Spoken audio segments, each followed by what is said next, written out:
of Luzon 2026, Candon City 2, Cervantes, Jonel Carcuiba isang maasahan pagdating na sa mga gapangan, pagdating na sa mga pinakamatarik na ahon.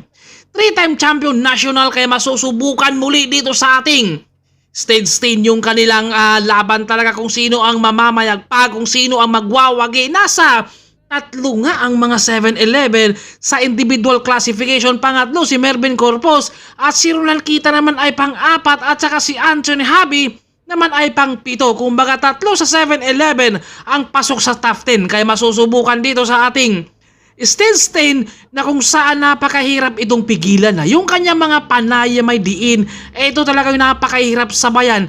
Kaya ito talagang mahihirapan talaga lahat nito. Kumbaga kapag wala kang pang-ahon, sa patag pa lang siguro mga last 50 kilometers, pwede ka nang babanat. Pero ang mga climber, meron yang silang sariling diskarte na kung saan dito pa lang sa patag, tutok na muna yan dahil alam naman nila na talagang pagdating sa ahon sila yung merong kakayahang umusa, dadalhin yan ng kanilang mga domestic kung saan mga sprinter, domestic naman ang magtatrabaho para sa kanilang mga kakampi para dito kay Jonel Carcuiba na isang veteranong rider na kung saan napakahirap itong pigilan.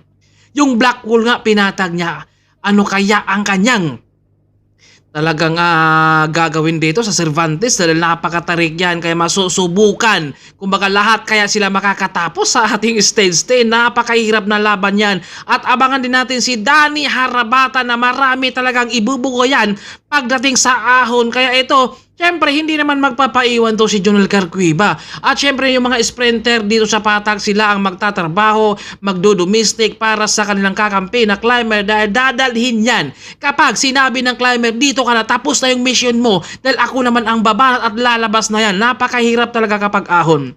Kumbaga yung mga hindi talaga climber sa patag yun naman ang babanat. Hahayaan yan dahil pagdating sa ahon, doon naman talaga sila ay mahihirapan. Pero kapag merong mga climber naman dito babanat, umpisa pa lang, siguro syempre hindi ka rin pwede magpapaiwan pero mga domestic talaga ang magko-control at dito kaya sa ating stage 10. Kayang patagin ni Jonel Carcuiba ang ahon ng Cervantes dahil mabigat-bigat talaga ang laban sa ating Tour of Luzon 2026 na kung saan napakahirap ng agawin. Ito si Nikita Solcinco ng LCW Plus. Pangalawa pa yung kanyang kakampi na si Alrifa Yusef Ebrehen kaya napakahirap talagang agawin. Kumbaga silang dalawa talaga nagtulong-tulong. Kumbaga nandyan pa si Ivan Anisimov na talagang green jersey. Kumbaga napakahirap pigilan. Kumbaga si Dayong Joe talagang hindi siya talaga nakakuha ng stage winner. Kumbaga nahirapan din naman si Dayong Joe dahil kapag siya ang nasa breakaway walang sasama dahil kapag meron papakalasin ka rin. Mahirapan ka kaya talagang hinayaan nila na mag-isa. Kaya abangan natin eto si Jonel Carcuiba kung kaya ba niyang patagin ang Cervantes na ahon sa kanilang stage 10. Napakahirap ng laban yan.